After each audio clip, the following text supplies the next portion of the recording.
have a goal, and that's for him to be put in jail and pay for what he's done. Her sister was raped and murdered, her body dumped in a rural area in Walla Walla County. Now, nearly 4 years later, her family is still waiting for justice.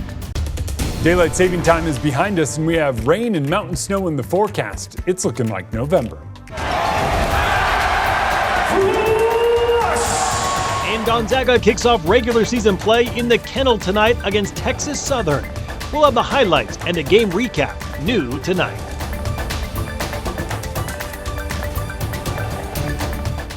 Good evening and thank you for joining us for the KREM 2 Night Report. I'm Mark Hanrahan. New tonight, the case against a man accused of killing his ex-girlfriend and dumping her body sees another delay in court. It is a case that we have been following for nearly 4 years now. KREM 2's Cody Proctor spoke with the sister of Yania Sadillos about the latest developments. Monday was supposed to be the day for the latest court hearing in the murder of a Moses Lake mom, but it's now been pushed back 2 months to January, frustrating a family wanting justice. What do you miss most about your sister? I think just like all the small stuff, she would always come to me for a lot of advice. Her silly messages, her silly laugh. More than 3 years after Yania Sadillos' death, time has not been a friend for her sister, Yania Bundes. A lot of people say, time heals all wounds. That's not the case. I always like to say whoever wrote that quote most likely has never lost somebody, right? Because I just feel like it's gotten worse. The mother of 3 disappeared in March of 2022, just hours after celebrating her 30th birthday. Moses Lake police say they found evidence she was murdered in her apartment. Authorities arrested her ex-boyfriend, Juan Gastelum, as a suspect. Cell phone data from his phone later helped detectives find her body in Walla Walla County, just east of the Tri-Cities. Gastelum remains in the Grant County Jail, where he faces second-degree charges for both murder and rape. Now his defense is trying to get one of those charges dropped. According to Sadillos' family, the defense recently filed a NAPSTAT motion to take off the rape charge. The move blindsided Bundes. The rape, the sexual abuse, all of that, he documented it throughout the entire time that he was there with her. So I just couldn't believe it. I was really shocked. But the ones feeling the most pain, says Bundes, are her sister's 3 children. Her oldest daughter is in dance. The auditorium is completely full during her recitals, and she's not there. The person that should be there, that she most wants, isn't there. Her oldest son, he ran for ASB for one of the representatives. He did his speech and won, and she wasn't there. Now, almost 4 years later, the family still hasn't healed, and they likely won't until after a trial. We are in fight mode right now. We will have time to get to the point where we're going to process, where we're going to grieve. But right now, it's just moving forward. We have a goal, and that's for him to be put in jail and pay for what he's done. Right now, Bundes says the family's hopeful the case will go to trial in March, but as we saw already, that's not a guarantee. In the newsroom, Cody Proctor, KREM 2 News. In other news tonight, SNAP benefits are coming, but not on time for the 40 million Americans who rely on them. The Trump administration agreed to partially fund the Supplemental Nutrition Assistance Program after a judge on Saturday ordered the USDA to distribute the money. Despite the ruling, the Department of Agriculture confirms distributing those funds could be held up by as much as 2 weeks. Analysts say roughly 18% of low-income households will be directly impacted, and most will be children.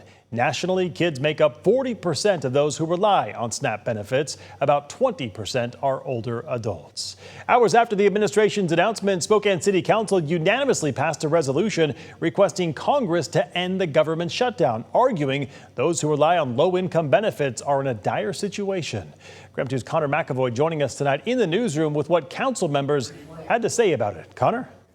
Well, tonight's vote was all about sending a message on behalf of the people who live in Spokane and rely on SNAP benefits to get by. They want Congress to step up and end the shutdown. Now, the resolution calls for the federal government to end the shutdown in response to the millions nationwide, including in the city of Spokane, who rely on low-income benefits. It also calls for the city and community members to figure out how to fill the gaps in need for food assistance as the situation persists. Spokane City Council President Betsy Wilkerson spoke before the vote vote, saying the role of city government is to be a voice for its struggling population, and by voting for this resolution, they're doing just that. I challenge every citizen that's able to go out there and purchase food and donate it to your church or your community center or to City Hall or wherever, because really the responsibility is on all of us. Again, government can't do everything, but we as citizens can absolutely do our part. The ordinance also cites the Spokane Comprehensive Plan, which calls for the city to ensure its citizens have food access. This is the second longest government shutdown in United States history. If it continues through Wednesday, it will be the longest. Connor McAvoy, KREM 2 News. Thank you very much.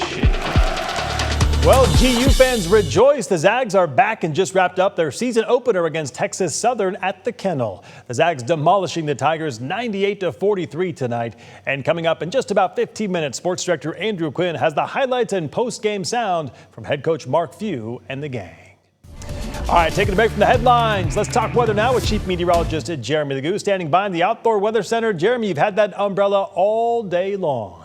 It's actually amounting to quite a bit of rain, a lot of it, and a lot of it in the days to come. Our break, believe it or not, is going to be tomorrow. See how shiny the screen is? It's actually green, and what you're seeing is all of the water on it from all of our rain. Temperatures down in the 30s and staying there overnight, and that means snow is creeping its way down the mountains. Kind of impressive. Snow levels drop to about 4,000 feet overnight. That means if you're heading over a mountain pass, say Snoqualmie or Lookout, you're likely going to encounter some of that snow. Tomorrow morning, a little bit of lingering shower activity, but by tomorrow afternoon, we are back to dry across much of the region. Tomorrow and Saturday wind up our driest 2 days that we see.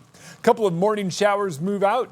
I don't necessarily believe we see sunshine tomorrow, but we are dry and there will be a couple of breaks in the clouds. Does that make sense? Maybe not blue skies, but maybe a little sun pokes through. 52 and rain on Wednesday, 53 with rain returning late in the day on Thursday. It is going to be a soggy few days ahead. All right, sounds good. Jeremy will check back in with you later in the show tonight. All right, don't go to bed just yet. Tomorrow is Election Day. What you need to know before dropping off your ballot. But first, 2 Spokane police officers resigning over the weekend following alleged inappropriate relationships with survivors of domestic violence.